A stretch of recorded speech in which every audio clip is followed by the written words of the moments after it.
RX.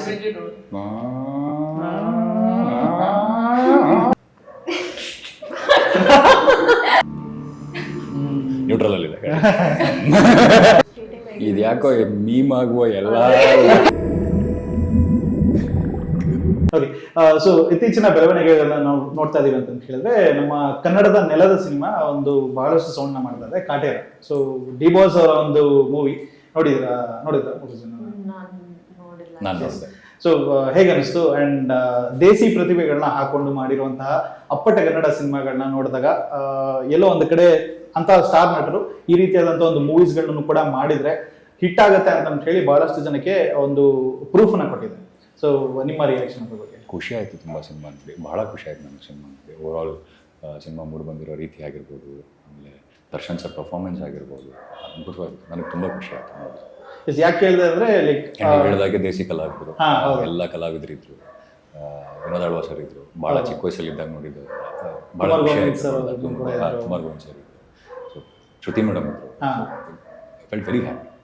S, ಇವಾಗ ಒಂದು different bike brand ನೇಮ್ಗಳನ್ನ ಹೇಳ್ತೀನಿ. ಸೊ ನೀವು ಅದರ ಒಂದು ಸೌಂಡ್ಗಳೇನಾದ್ರು ಇಮಿಟೇಟ್ ಮಾಡ್ತೀರಾ? ನೀವು ಬೈಕ್ ಮೇಲೆ ಕುತ್ಕೊಂಡೇ ಇಲ್ವಾ? ಎಲೆಕ್ಟ್ರಿಕ್ ಬೈಕ್ ಎಲ್ಲ ಓಡಾಡೋದು ಟ್ರೈ ಮಾಡ್ತೀರಾ? Okay, will start with Yamaha RX. RX.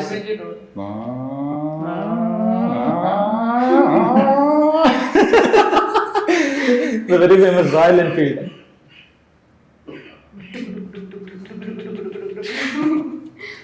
Okay, Hero Honda Splendor, please. Normal like bike ಅಲ್ಲಿ ಯಾವಾಗಲೂ KTM ದೇ ಮಾಡ್ರಿ ಆಯ್ತು. ಅವ್ರಿಗೆ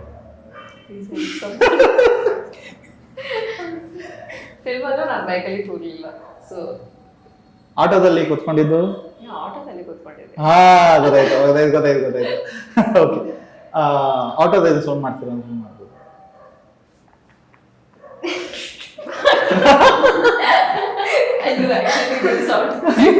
ನನಗೂ ಬರಲ್ಲ ಆಟೋ.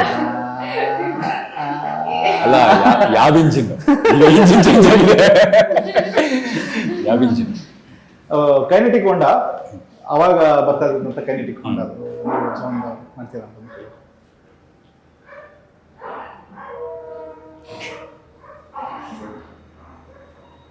ಅದು ನಂಗೆ ಇದು ಸಿಗ್ತಾ ಇಲ್ಲ. ಇದು ನಾವು ಆಟ ಆಡ್ತಾ ಇದ್ವಿ, ಇದು ಗಾಡಿಗಳು ನೋಡ್ಕೊಂಡು. ಇಲ್ಲ, ಬರ್ತಾ ಇಲ್ಲ. Sorry. Okay, so Harley Davidson.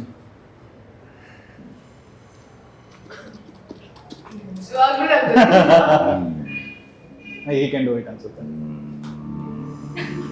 Neutral ಅಲ್ಲಿ ಗೇರ್ ಹಾಕಿದ್ಮೇಲೆ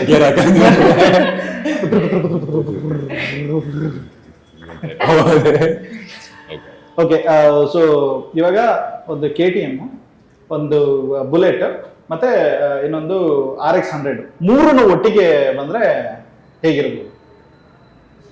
ಇದ್ಯಾಕೋ ಮೀಮ್ ಆಗುವ ಎಲ್ಲ ಲಕ್ಷಣಗಳು ಕಾಣ್ತಾ ಇದ್ದಾವೆ. ಓಕೆ, ಹೇಳಿ. ತೋಳಿ ಸ್ಟಾರ್ಟ್ ಮಾಡಿ. ಹೌಸ್ KTM ಅಂತ ಬರುತ್ತದೆ ಆಕ್ಚುಲಿ.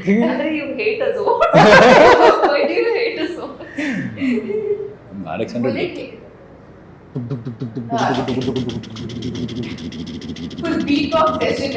ಹೌದಲ್ಲಿ. ಓಕೆ, ಮೂರನ್ನು ಒಟ್ಟಿಗೆ ಬಂದ್ರೆ ಹೇಗಿರ್ಬೋದು? I don't know. He said something. ಹಂಗೇನೆ ಬರುತ್ತೆ. Something like that. ಹೌದು. Similar. Okay, ready? KTM versus RX. First signal KTM ಬಂದು ನಿಂತಿದೆ. ಬಂದು ನಿಲ್ಸಿ. ಓಕೆ, ಬುಲೆಟ್ ಇಂದನೇ ಸ್ಟಾರ್ಟ್ ಮಾಡೋಣ. Hey, you should KTM also same only. No. ಇಲ್ಲ.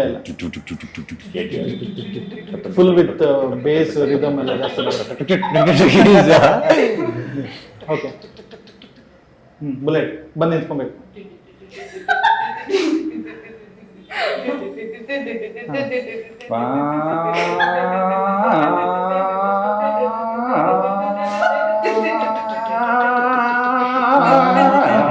ಹೆಸರು ಚೇಂಜ್ ಮಾಡಿ. ಪೆಟ್ರೋಲ್ ಇಲ್ಲ. ವೆಲ್ ಬಹಳ ಖುಷಿ ಆಯ್ತು actually. This was just for fun. ಅಂದ್ರೆ like out of the box ಏನಾದ್ರೂ ಅಟ್ಲೀಸ್ಟ್ ಒಂದು ಸ್ವಲ್ಪ ರಿಫ್ರೆಶ್ ಆಗಬೇಕು ಅಂತ ಹೇಳಿದ್ರೆ we generally do this fun things ನಾವು. ಸೊ 3 ಜನನು ಅಷ್ಟೇ ಸ್ಪಿರಿಟ್ ಆಗಿ ತಗೊಂಡು ಬಹಳ ಚೆನ್ನಾಗಿ ಆಡಿದ್ರಿ. ಅಂಡ್ ಮೂವಿನ ಇವಾಗ ಕನ್ನಡ ಇಂಡಸ್ಟ್ರಿನಲ್ಲಿ ಬಹಳಷ್ಟು ಪ್ರೇಮ ಕಥೆಗಳು ಬಂದಿದೆ. ಅಂಡ್ ನೀವು ಈ ಒಂದು ಮೂವಿನ ಆಸ್ ಅನ್ ಆಡಿಯನ್ಸ್ ನಾನು ಯಾಕೆ ನೋಡ್ಬೇಕು ಅಂತ ಹೇಳಿದ್ರೆ ಏನಂತ ಹೇಳ್ತೀರಾ? ದೀಕ್ಷಿತ್ ಅವ್ರು ಹೇಳ್ದಂಗೆ ಇದು ಬರೀ ಲವ್ ಸ್ಟೋರಿ ಅಂತ ಅಲ್ಲ, ತುಂಬಾ ಎಲಿಮೆಂಟ್ಸ್ ಇದೆ ಇದರಲ್ಲಿ. Okay. ಮತ್ತೆ ನಾಟ್ ಒನ್ ವೇ ಹೋಗೋ ಲವ್ ಸ್ಟೋರಿ ಅಲ್ಲ. ತುಂಬಾ ಇವಾಗ ಫಾರ್ ಎಕ್ಸಾಂಪಲ್ ನಾವು ಇಬ್ರು ಇದೀವಿ, ಏನ್ ಆಗಿರ್ಬೋದು, ವೈ 2 ಪೀಪಲ್, ಅದು ಕೂಡ ನೀವು ಯಾಕೆ ಏನಂತ ನೋಡ್ಬೋದು. ನಮ್ ಸಾಂಗ್ ಬಂತು ಒಂದು ಅಯ್ಯಯ್ಯೋ ತಾನಿಯ ನಂಗ್ ಶೂನ್ಯ, ಆಂಟನಿ ದಾಸ್ ಅವರು ಆಡಿರೋ ಯಾಕದು ಅದು ಲಿರಿಕ್ಸ್ ಯಾಕೆ ಇಲ್ಲಿ ಮ್ಯಾಚ್ ಆಗ್ಬಹುದು. So lot of things to find out. So ಎಲ್ಲ ಮತ್ತೆ ಲಾಟ್ ಆಫ್ ಲವ್ ರಿಲೇಶನ್ಶಿಪ್ ಆಗಲಿ, ನಮ್ಮ ಪೇರೆಂಟ್ಸ್ ಜೊತೆ ರಿಲೇಶನ್ಶಿಪ್ ಆಗಲಿ, ಫ್ರೆಂಡ್ಶಿಪ್ ಆಗಲಿ, ತುಂಬ ವೆರೈಟೀಸ್ ಇದೆ. ಒಳ್ಳೆ ಸಾಂಗ್ಸ್ ಇದೆ, ಸ್ಟೋರಿ ತುಂಬ ಚೆನ್ನಾಗಿದೆ, ಪರ್ಫಾರ್ಮೆನ್ಸ್ ತುಂಬ ಚೆನ್ನಾಗಿದೆ. ಅದಕ್ಕೆ 16 ಫೆಬ್ಗೆ ಅಂತಲ್ಲ, 16 ಫೆಬ್ರಿಂದ ನೋಡ್ಬೋದು. ಎಸ್. ಅಂಡ್ ನೀವು ನಿಮ್ಮ ಪಾತ್ರದ ಕುರಿತಾಗಿ ಹೇಳಿದಿರಾ. ಅಂಡ್ ಮೂವಿನಲ್ಲಿ ನಿಮ್ಮ ಒಂದು ರೋಲ್ ಎಷ್ಟು ಇಂಪಾರ್ಟೆಂಟ್ ಆಗಿ ಪ್ಲೇ ಮಾಡುತ್ತೆ, ಅಂಡ್ ಅದ್ರ ಜೊತೆಗೆ ಮೂವಿನ ಯಾಕೆ ನೋಡ್ಬೇಕು ಆಸ್ ಅನ್ ಆಡಿಯನ್ಸ್ ಅಂತ ಹೇಳಿದ್ರೆ ಏನ್ ಹೇಳ್ತೀರಾ? ಮರ್ಸಿ ಪಾತ್ರ ಅಫ್ಕೋರ್ಸ್ ತುಂಬಾ ಇಂಪಾರ್ಟೆಂಟ್ ಆಗಿದೆ ಫಿಲ್ಮ್ ಅಲ್ಲಿ. ಅಂಡ್ ಈ ಪಾತ್ರ ಪ್ಲೇ ಮಾಡೋಕೆ ಈಸಿ ಅಲ್ಲ, ಡೆಫಿನೆಟ್ಲಿ ತುಂಬಾ ಚಾಲೆಂಜಿಂಗ್ ಆಗಿತ್ತು. ಅಂಡ್ ತುಂಬಾ ಎನರ್ಜಿ ಬೇಕಿತ್ತು ಈ ಪಾತ್ರ ಪ್ಲೇ ಮಾಡಕ್ಕೆ.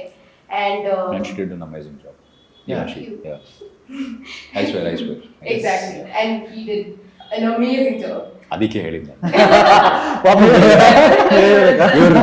ತಗೊಂಡು ಸುಮ್ಮನೆ ಸ್ಟಾರ್ಟ್ ಅಲ್ಲಿ ಹೇಳ್ದಲ್ಲ. jokes apart, they did a very commendable job. Yes. And 4 ವರ್ಷಗಳ ಒಂದು ಪರಿಶ್ರಮ ನಿಮಗೆ ಫೆಬ್ರವರಿ 16ನಲ್ಲಿ ಜನ ಬಂದ್ಬಿಟ್ಟು ಚಪ್ಪಾಳೆ ಹೊಡೆದು ಶಿಲ್ಲೆಯಿಂದ ಮತ್ತೆ ಅದ್ರ ಜೊತೆಗೆ ಅವರ ಒಂದು ಪ್ರೋತ್ಸಾಹದಿಂದ ಏನು ತೋರಿಸ್ತಾರೆ. ಸೊ ಅದಕ್ಕೋಸ್ಕರ ಒಬ್ಬ ಕಲಾವಿದ ಕಾಯ್ತಾ ಇರ್ತಾನೆ. ಸೊ ಆ ಒಂದು ಕಲಾವಿದರಲ್ಲಿ ನೀವು ಕೂಡ ಒಬ್ಬರಾಗಿದ್ದೀರಾ. ಸೊ ನಿಮ್ಮ ಪ್ರಕಾರ ಹೇಳಬೇಕು ಅಂತ ಹೇಳಿದ್ರೆ ಮೂವಿನ ಆಸ್ ಅನ್ ಆಡಿಯನ್ಸ್ ಯಾಕೆ ನೋಡ್ಬೇಕು ಅಂತ ಹೇಳಿದ್ರೆ ಏನ್ ಹೇಳ್ತೀರಾ? ಒಂದು ಪ್ರಾಮಿಸ್ ಮಾಡ್ತೀನಿ ಆಡಿಯನ್ಸ್ಗೆ, ನೀವು ಚಿತ್ರಮಂದಿರಕ್ಕೆ ಬಂದು ಸಿನಿಮಾನ ನೋಡಿದ್ರೆ ವಾಪಸ್ ಹೋಗ್ಬೇಕಾದ್ರೆ ಡಿಸಪಾಯಿಂಟ್ ಅಂತೂ ಆಗೋದಿಲ್ಲ, ಡೆಫಿನೆಟ್ಲಿ ಆಗೋದಿಲ್ಲ. ಆ್ಯಂಡ್ ಎಲ್ಲೋ ಒಂದು ಕಡೆ ನಿಮಗೆ ಖುಷಿನೂ ಆಗುತ್ತೆ, ಹೆಮ್ಮೆನೂ ಅನಿಸುತ್ತೆ, ನಮ್ಮ ಭಾಷೆಯಲ್ಲೂ ಈ ಥರದ ಸಿನಿಮಾಗಳು ಬರ್ತಾ ಇದ್ದಾವೆ ಅಂತ. ಬಟ್ ಒಂದು ನೀವು ಚಿತ್ರಮಂದಿರಕ್ಕೆ ಬರಬೇಕು, ಮೊದಲನೇ ವಾರದಲ್ಲೇ ಬರಬೇಕು.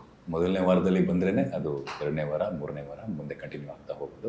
ಆ್ಯಂಡ್ ಯಾಕೆ ಬರಬೇಕು ಅಂತ ಕೇಳಿದ್ರೆ ಆಗಲೇ ಹೇಳಿದಾಗೆ ಲವ್ ಸ್ಟೋರಿ ಇದೆ, ಖಂಡಿತವಾಗ್ಲೂ ಇದು love story. But love story ಮಾತ್ರ ಅಲ್ಲ, ಇದರಲ್ಲಿ ಸಾಕಷ್ಟು ಅಂಶಗಳಿವೆ, ಜೀವನಕ್ಕೆ ಸಂಬಂಧಪಟ್ಟ ಅಂಶಗಳಿವೆ. ಆ್ಯಂಡ್ ನೀವಾಗಲೇ ಒಂದು ಮಾತು ಹೇಳಿದ್ರಿ, ಸಿನಿಮಾಯಿಂದ ತುಂಬ ಜನ ಇನ್ಫ್ಲುಯೆನ್ಸ್ ಆಗ್ತಾರೆ ಅಂತ, ರೆಸ್ಪಾನ್ಸಿಬಿಲಿಟಿ ಇದೆ ಅಂತ.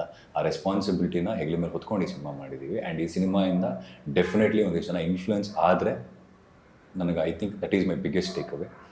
ಒಂದು 4 ಜನ ಇನ್ಫ್ಲುಯೆನ್ಸ್ ಆದ್ರು ಆ್ಯಂಡ್ ಇನ್ಫ್ಲುಯೆನ್ಸ್ ಮಾಡುವಂಥ ಸಿನಿಮಾ ಇದು.